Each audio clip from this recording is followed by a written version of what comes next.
Yay! We did it. We celebrate every time this shit works because I feel like every time there is some kind of complication. Yeah. That's good in our way. Thankfully, it's really good. Yes. Well, but not really. Welcome, Christy Holt, our happiness hussy. We are super excited to have a conversation with you about authenticity, which you have told us is the secret to happy and healthy relationships. And so we want to know all about that. But first, we'd love if you could take a minute or two to introduce yourself to our audiences if they don't know who you are yet. And let them know what you're up to in the world, because it's pretty fucking awesome. Yeah. So for anybody who I haven't had the chance to have a conversation with yet, I'm Christy, and I call myself the happiness hussy. It kind of came sort of by accident that my cousin teasingly called me a happiness hussy, like, oh, you happiness hussy, you. And I was like, fuck yes. Going to claim that, running all the way from here until forever with that one. It's just super fun and really encompasses the mission that I have in the world, which is to help people create a life and love that feels really amazing, right? To really embody this experience of happiness, because I don't believe it's something that you have to find out there. It's something that's cultivated from within. And so I'm really passionate and on this mission to help as many people as possible to discover what they have within themselves so that they can be truly fucking happy. I love that. And it's so empowering too, when you recognize that it like comes from within, because you don't have to wait then. And happiness is like what we're all after ultimately, right? Like all of the outside of us things that we want to have happen, we want it because we think it's going to make us happy. And oftentimes we're surprised because it's not, or it falls short of those expectations. And so that you're helping people recognize like how to cultivate that here, regardless of what's going on around there. It's huge. Yeah, it's like a superpower. It is. Yeah. And all of those pursuits outside of yourself, you may feel happy for a moment, right? Short term. It's always fleeting when you're looking to the wrong places, right? Because that is not true happiness. That is just, essentially a momentary pleasure. And so oftentimes we are missing the depth of happiness available to us because we're chasing the little limited temporary short-term bursts of what we think is happiness and misconstruing the understanding of what happiness truly is, because happiness is actually our intended state. And in fact, the more we're pursuing all of these things outside of ourselves and chasing the next hit, the next, dopamine hit, or, experience that lifts us up, or, the next money in our bank, whatever it might be for you, we all have our vices. The more you can realize that, in fact, your state of happiness is there waiting for you all along. It's just that the rest of that is actually distracting you and keeping you from experiencing it. And every time things don't go exactly the way that you planned, right, you end up suffering. But that is essentially an illusion. That is a distraction from the happiness that is that home base within you. And so how can we strip away, essentially, is the question, all that pain and suffering, so that we can live in that intended state of happiness? And you might use a different word. Maybe you like the word joy. Maybe you like the word peace. Maybe you like the word love. To me, it's kind of all the same. It feels really fucking good. And so whatever that particular word and language is very interesting, and it means different things to different people. So just coming to that state that feels really correct for you. So before we get into authenticity in particular, or maybe it's a segue, but can you connect what you're just saying to people's experiences in their relationship? Because that's where my mind is going when we're talking about chasing the happiness high. What do you see about how that shows up in our relationships? Well, Jen, I don't know if I have time to go into that live, but it's a topic that I talk about on my podcast, and I tackle little bits and pieces of it on a regular basis. So I'll mention a few things here today, but obviously I welcome any listeners to go and check out Create Your Happy, because the entirety of season 3 is dedicated to sort of diving into how to create happiness in your relationships. And it is essentially dispelling these myths, these illusions, these traps, these tricks, these things that we believe are going to bring us happiness that don't. They serve as a distraction. They serve as a pure illusion, and they really are preventing you from having what is rightfully yours. So, for example, to throw a couple of ideas out there, and these are some topics that I have covered on the show: perfectionism, expecting perfectionism out of someone else or expecting things to look a perfect way is an illusion and will prevent you from actually having the experience that you want. People pleasing is something I talk about on a regular basis. And people get upset when I say this, but people pleasing is a form of emotional manipulation. Not because you're a jerk, not because you're doing it on purpose to hurt other people. And in fact, the intention is generally one of, wanting to be nice, wanting to other people to be happy, wanting to avoid conflict, wanting to have things go well. And it's inauthentic. Right. And it prevents you from actually having that deep, loving connection that you're trying to create with those behaviors. When we show up wearing masks, which we do when we're worried about perfectionism or people pleasing, right? We actually prevent people from seeing the real us. It's not that we're like trying to be completely disingenuous. I think there's a variety of places on the authentic spectrum, right? You're not going to be the same version of authentic with every single person. It's not safe to. So I'm not necessarily proposing that you go bare your soul to everybody on the internet. Don't listen, you can't. But if you want to create truly meaningful, healthy, loving relationships, you do have to step out a little bit into the vulnerability, because it is by stripping away those masks and stripping away all of those illusions and ideas of perfection, which is illusion. Who's perfect? Nobody. What are we even going for here anyways, people? So it's, by stripping that away and showing up as authentically ourselves, this means having healthy boundaries, right? That is part and parcel with being authentic. You can't just show up and say, well, this is me, but I don't have any boundaries. Bullshit, right? That's part of you being you and expressing to the people around you what you need and what you require to maintain connection with them. It's actually an invitation rather than a wall. It's an invitation into deeper connection and deeper knowledge, intimacy. And when this is a whole episode on my podcast, so I'm not going to go much deeper than that, but a lot of people do have confusion. They think it's something that you do to keep people out, to stop poor behavior. And that's not quite right. So anyways, that's a whole topic on my podcast that took about half an hour to go into. So we won't go down that road. But all that to say, the more real you are, the more authentic you are, the more fully expressed you are, the more in alignment you are going to see the relationships and experiences that you're having to be, right? And there is a huge link between authenticity and happiness, which obviously that's why I said it's the secret. Because if you're not being authentically yourself, you are literally efforting and doing and performing and doing all of these things in an attempt to create something outside of yourself that, again, will never be created out there. It's an inside job.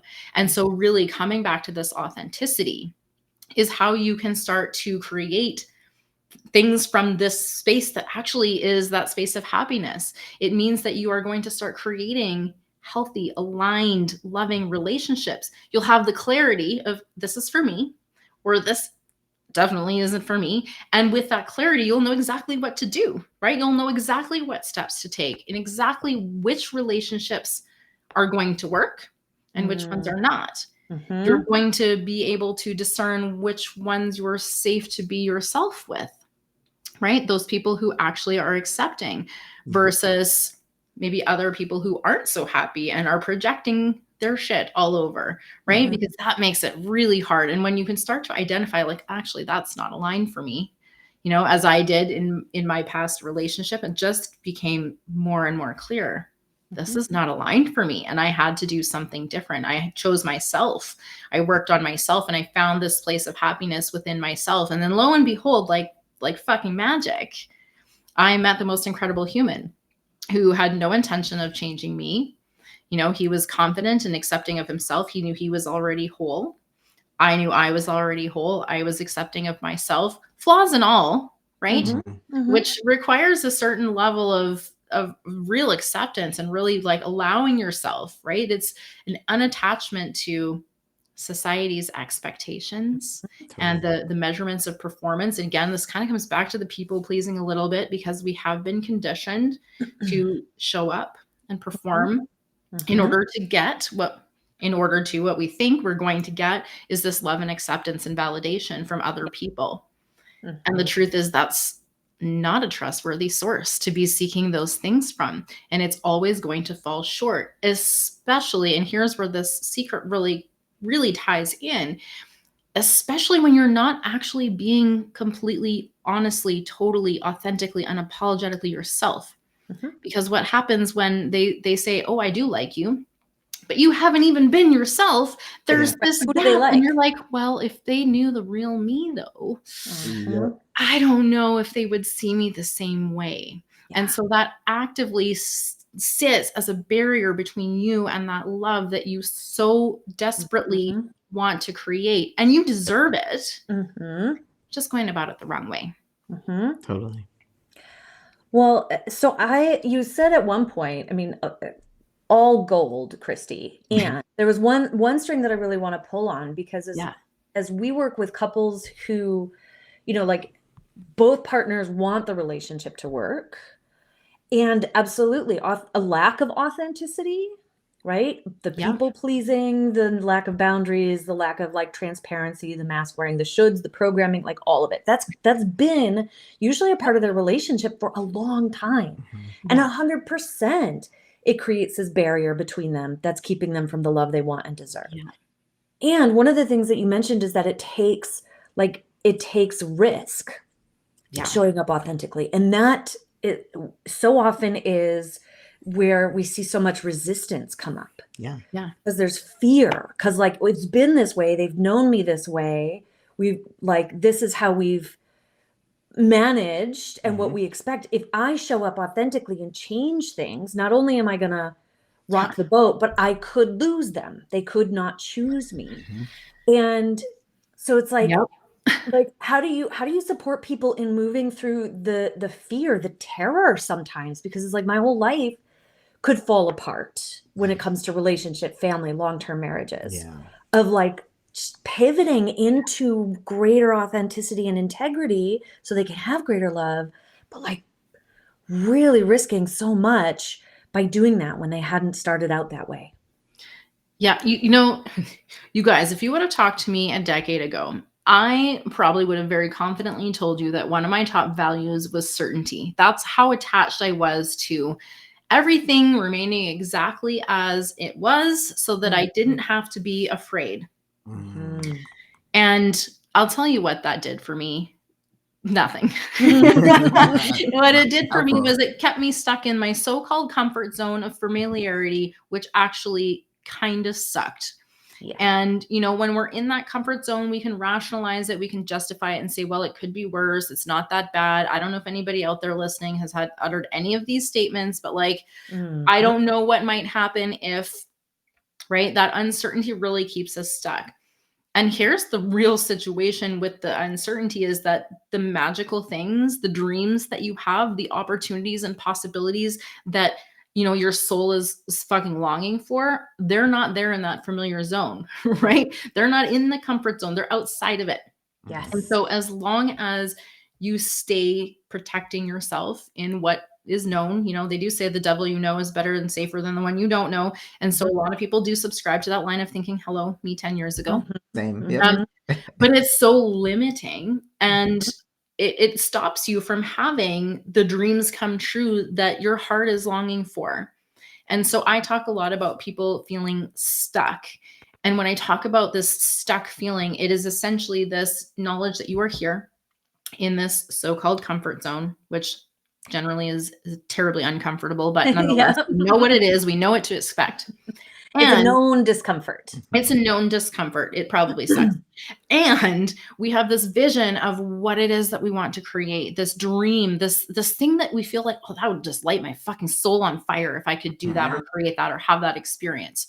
And because we're here and that idea is out there, somewhere out there, we have this tension, right? Because there's this gap. And so it creates this tension where a part of us is like, there's things that I want, but also like I want to stay here where I know what to expect.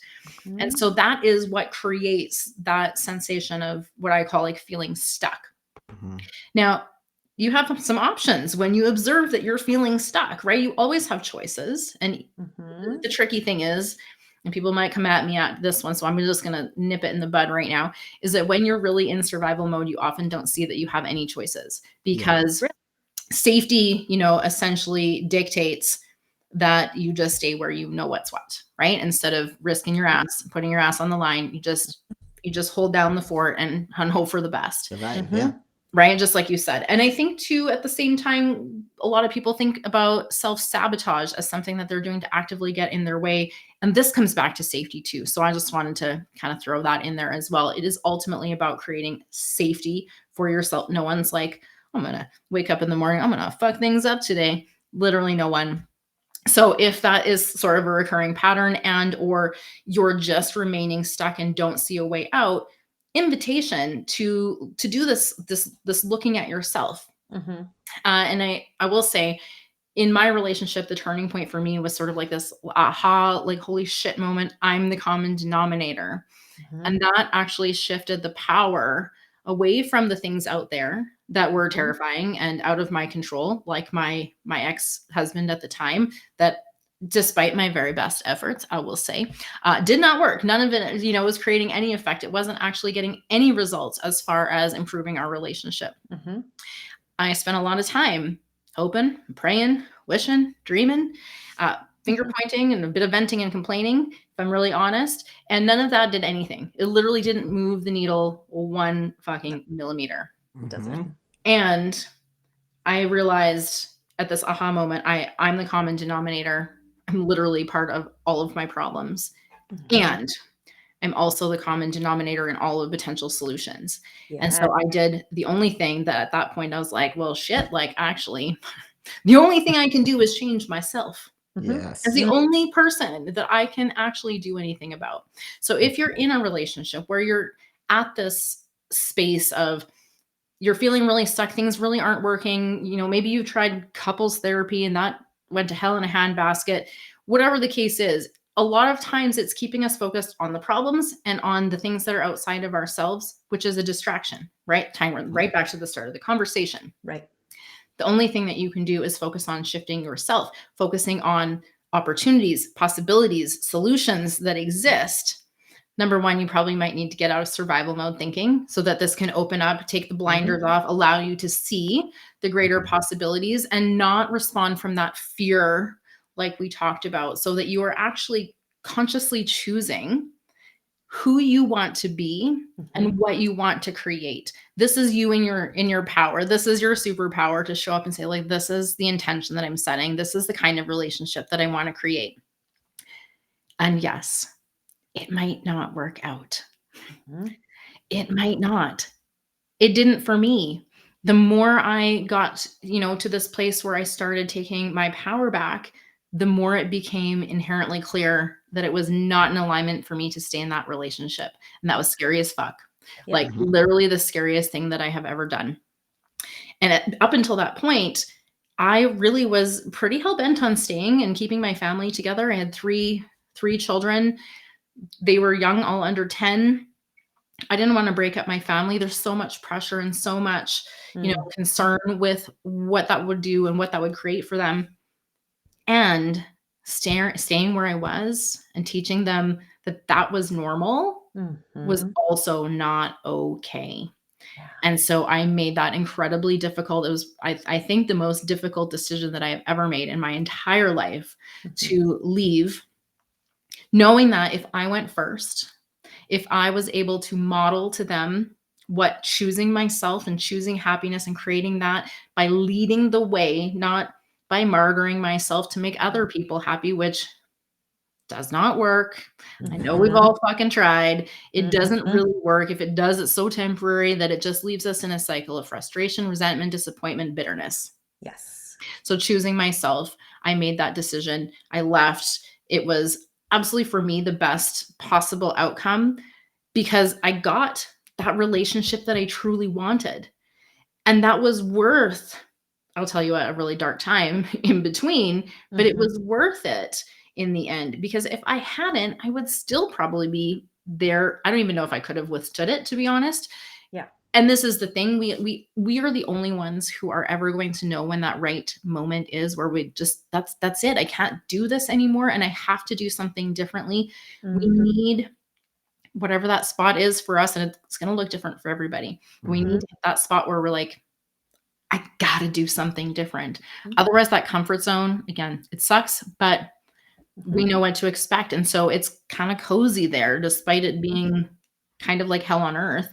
And its pull to keep us there safe, where what we know is going to happen is already happening. It can really just keep us stuck for a lot longer than we deserve to be stuck. Right. Yep. Yeah.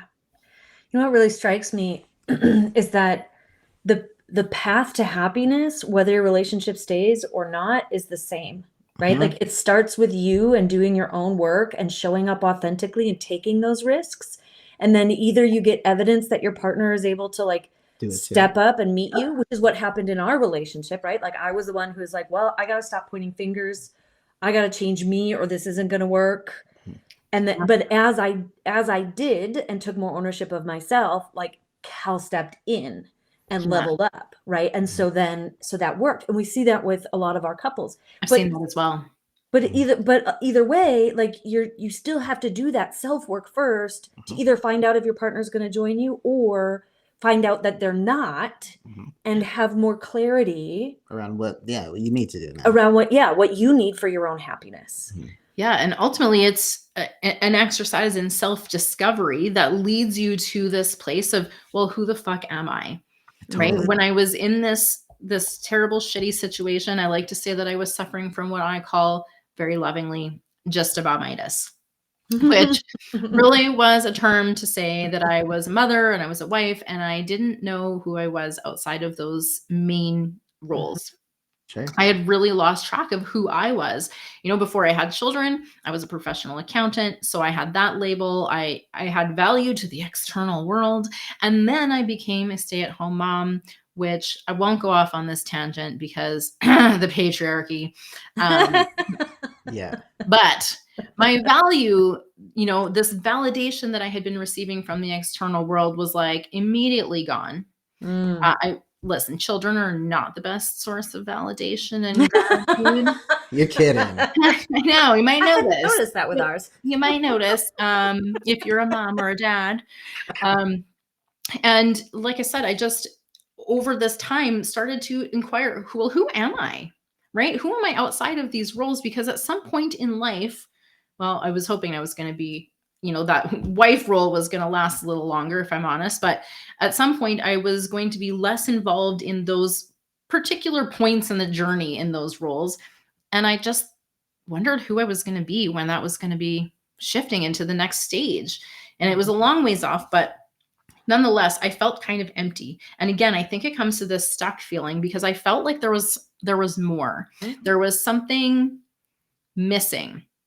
And a lot of people go through life thinking something's missing. They think there's something broken or wrong with them. And that's actually, that's not it, right? It's actually just that you're missing the fact that you're already whole, that you are already complete, and that you have absolutely every fucking thing that you need as the unique individual that you are to create the life that is absolutely perfect for you. Not perfect by anybody else's standards, but perfect for you. And so this emptiness, which we misconstrue and think there's something wrong with me, I must be broken, I need endless healing and fixing and all of the things. And now I think healing, I look at healing in a bit of a different way, because a lot of people are sort of on this endless treadmill of constant healing. And yes, I realize that, you know, we're like an onion and there's always another layer. And so if you go down this road from this healing perspective, that there's something to be fixed, something to heal, you will find it, right? Yes. This is to say that journey will never fucking end. And sometimes that can be really exhausting. And so my quick fix, sort of reverse engineer this thing, is to recognize and start with the fact that you're already whole. That there is nothing missing from you. There is nothing wrong with you. You're not broken. You don't need fixing. You don't need constant healing as a result. It is actually just this remembrance of your wholeness that you need to step into fully and operate from that place. Now, when you're in that place and you act with, intention, with aligned action from this place of wholeness, you will evolve. And that evolutionary process is much more fun and friendly and positive than this sort of endless seeking the next thing to heal and fix. Right? So it's a similar journey, but one is driven by like this fear of not being good enough and not being whole and all of this, and it's driven by the fear and the worry of not being completely healed yet. And the other one is driven by the state of completeness and this wholeness and this love that actually takes you off the endless hamster wheel of striving to be better constantly and allows you to simply be the incredible human that you already are. You don't have to become someone else. You just need to be who you already are. Right? You really, you have everything on board. This is the thing. So you can be that version of you now. And then when you are, then the aligned action becomes so much more clear, right? Whether it's staying in your relationship and putting in the effort to, maybe you need to revive some date nights. Maybe you need to sit down and have some difficult conversations. Maybe you need to talk about boundaries because you've learned some things about yourself and realized that, I might have been doing kind of a shitty job at setting some actual boundaries, and learn about how to communicate those in a kind and loving way. And maybe it means making the really difficult decision to part ways in a relationship or redefine the terms of it. And now I'm kind of broadening this, like this could be for any relationship, right? A friendship that's draining you as well could have a lot of these similar outcomes as you're doing this quote unquote work on yourself, which again is not like work in the typical sense of the way people understand the word work. It's really just an exploration, a self-discovery, a learning and an unlearning. An awareness. Right? Yeah, an awareness. Because that is really the key to shifting things, is that awareness. Right? We'll operate from patterns for a long time. And when you have that awareness, you're like, oh shit. Like now I'm seeing this thing. And initially people freak out by this new awareness. They're like, oh my God, like I can't believe and I did it again. Like, oh my God, what's wrong with me? I did it again. But this awareness is actually something quite magical if you just stop beating yourself up for a moment, because now you see things from a different perspective. You don't know what you don't know.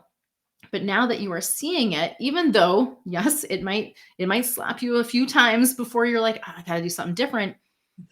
This awareness is actually pivotal. And so when people are like, oh my God, I can't believe I just realized that I'm like, this is amazing. I know it doesn't feel amazing to you, because right now you're thinking, oh my gosh, what's wrong with me that I didn't see this until now? But I'm going to just go ahead and say, let's celebrate this present moment, because you are seeing things differently. And now you have the power to change it. And so instead of that guilt and that shame and that focusing on the coulda, woulda, shoulda, which we do a lot as humans, it's kind of our natural go-to. I recommend a little bit of self-compassion. It's a complete game changer and a catalyst to actually creating positive change and transformation in your life. And it can be tricky because we have really been conditioned that vulnerability is weakness and loving ourselves is selfish. And I call bullshit on all of that, because the truth is you cannot love yourself too much. Like, people so worried, like, well, if I love myself too much, I'm going to become arrogant and I'm not going to care about other people and become a narcissist. And I think, okay, sidetrack on the narcissist thing for just a moment. We're not going to spend too much time here. I just really feel like this is an overused term. Everybody has narcissistic tendencies. And so there's a spectrum with that too, just as there is with authenticity, right? There's a spectrum of behaviors. And I actually believe that narcissists are just really hurting people. They don't know how to respond differently. It is about safety for them too. It just looks differently. It's a coping mechanism. And what happens if you are someone who is seeking that validation, you play right into this whole thing and you end up in this very lovely dance. Ask me how I know. With lots of patterns repeating that take, unfortunately, a few times before you're like, what happened? How did I end up here? And what is going on? How do I, remove myself from this situation? But yeah, I mean, ultimately, taking back your power is you giving yourself some grace, Mm. giving yourself some compassion, because the truth is you can't change the past. That's done, Exactly. Can't right? change a second. You, Yeah. you can't change the future really right now. Now is the only time that you actually have to make change and to do things differently, to show up as the version of yourself that you want to be right here, right now, having this experience of happiness, peace, love, joy, whatever it is that you want to feel. Now is the only time that you can create that. And Yes. so if you consistently push it to when this happens, I'll be happy. When my partner does this, then I'll be happy. Yep. You are deluding yourself and creating something that will never be fulfilled, because guess what? In the future, it will become now. And if you cannot master how to find it and create it for yourself here and now, that will continue to perpetually keep you from experiencing that which is truly yours to experience. Exactly.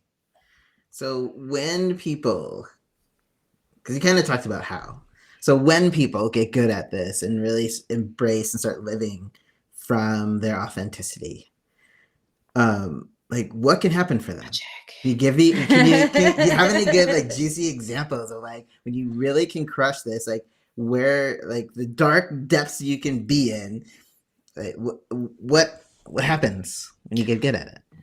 Oh, well, I mean, some of the things that immediately pop to mind is that you finally feel seen and heard, loved and Mhm. accepted for who you are. You can literally take down the masks and Yeah. you feel like you actually fucking belong.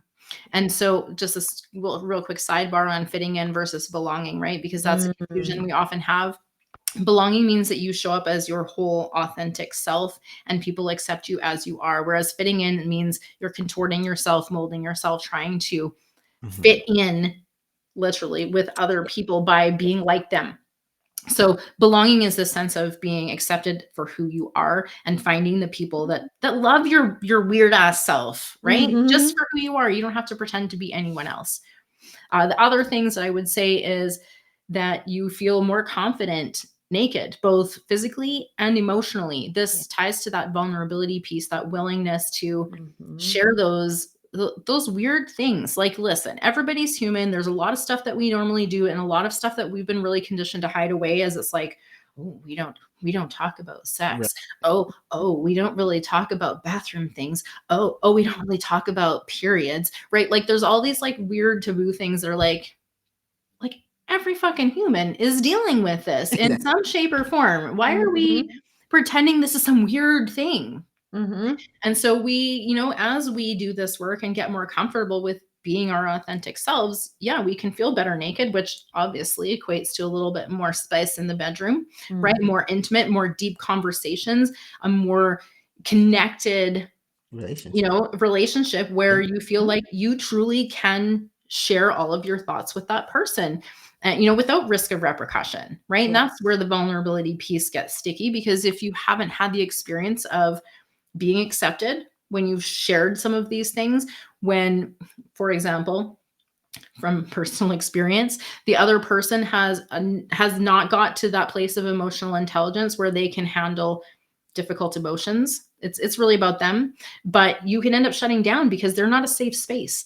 And so this work on yourself actually allows you to be able to discern who is a safe space for you, and Mhm. also to not get bothered by the people who aren't, and just simply recognize, like, listen, this isn't about me, right? I'm less triggered, as you would say, by anything that anyone else does, because I know myself, Mm-hmm. right? Mhm. I am less likely to fall into conflict with anybody. And I think it's always interesting these days when somebody, suggests that we're disagreeing about something. I'm like, I mean, we may see it differently, but where's the disagreement? I'm not telling you that you're wrong. I don't have to be Mhm. right. We can just see things differently, because 8.1 billion people on the planet, we're gonna have some people seeing things differently, Gonna right? be differences. Yeah. Yeah. Very different experiences and, memories and beliefs and mindsets and all of the things that contribute Mhm. to where you're literally seeing things from. And so the ability to avoid and navigate difficult conversations, but avoid real conflict, Yeah. is a big thing for sure. That is something, like, my partner and I, we've been together almost 6 years. We have not had a fight we don't agree on everything because we're two different humans. We sometimes see things differently, and we can have a respectful conversation because we're driven by love, not fear. Yeah. And this creates the space for sharing different perspectives in a safe way, where it's not about attacking the other person because they see things differently, but actually promoting growth and evolution from expanding our perspective by sharing the different ways that we see things. Exactly. And making space for it. The fact And that making space, absolutely. And just more fun, more happiness, more peace, more love, more joy, more of the things that you want to do.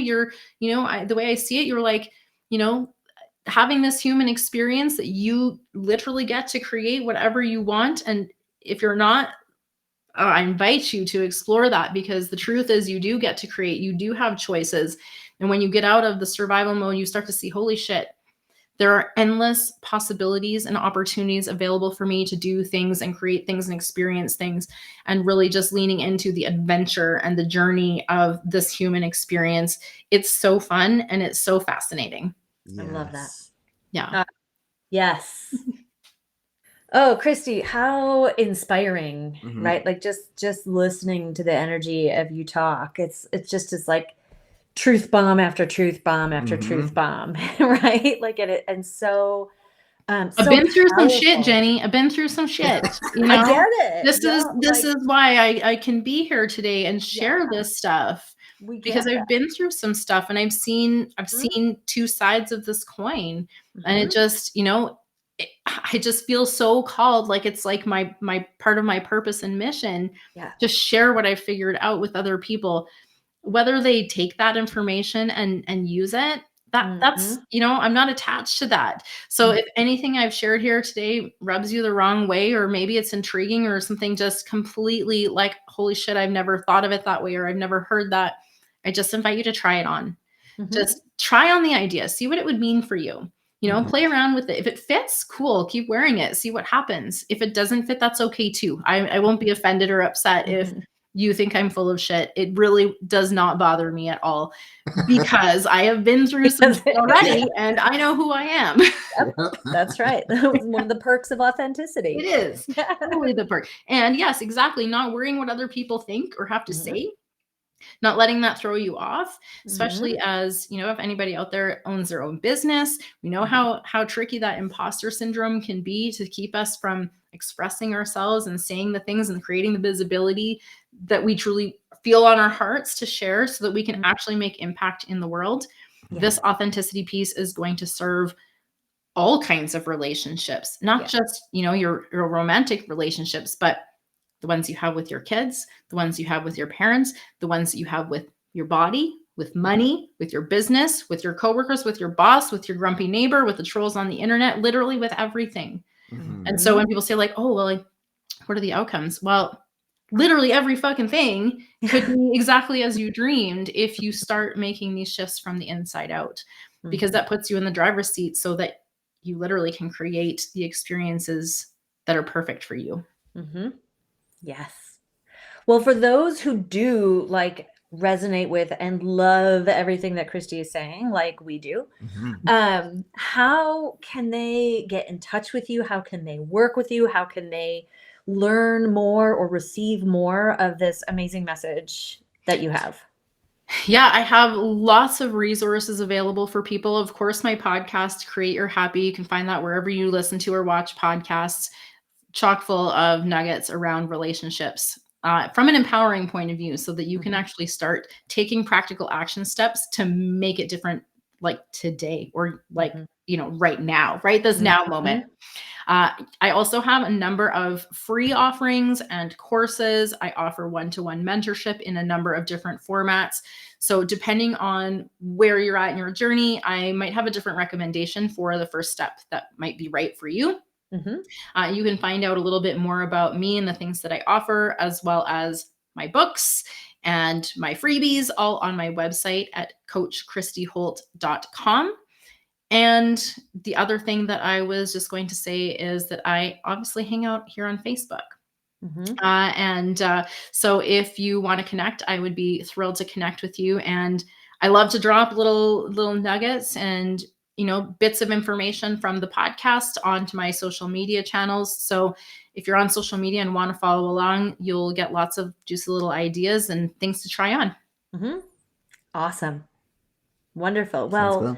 thank you again, Christy. This has been so yummy and so fun and so valuable. So valuable. Yeah. I love it. So we're really So honored. aligned too. Yes. Like, it's like what we teach, only a different voice, different words. Yeah. Like slight shift. Yeah, so good. But A little swearier, maybe. I don't know, that No. maybe a little bit more, but not that much. The F word is my favorite word.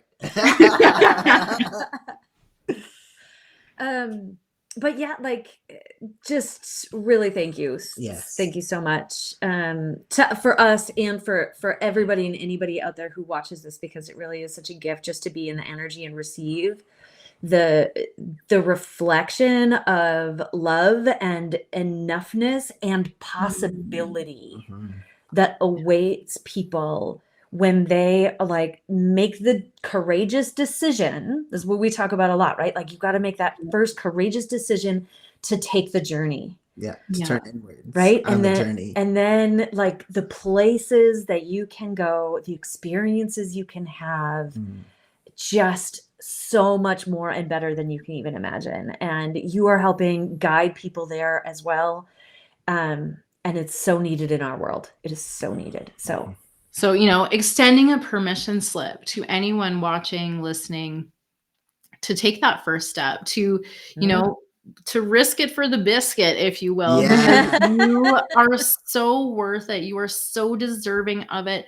Like, you're already worthy of having those dreams come true. So give yourself permission to believe that and act in accordance with that, so that you can actually start creating that. And I just want to say thank you to both of you as well for inviting me to be part of this, expert series and share a little bit of the things that I've picked up along the way. And absolutely, it was completely aligned. So I am grateful for the opportunity to be interviewed as well, and to share some of this, in an interview format, which is always a little bit more fun and flowy, when we have that energy of the conversation going. And so I appreciate you inviting me to be a part of this series, and for the work that you're doing as well, because we share a similar mission to, help people find relationships that make them truly fucking happy.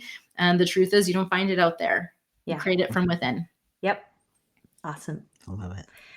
Great place to land. Yeah, we'll leave Yes. Thanks, Christy. Thank you so much. Have a great Friday, everyone.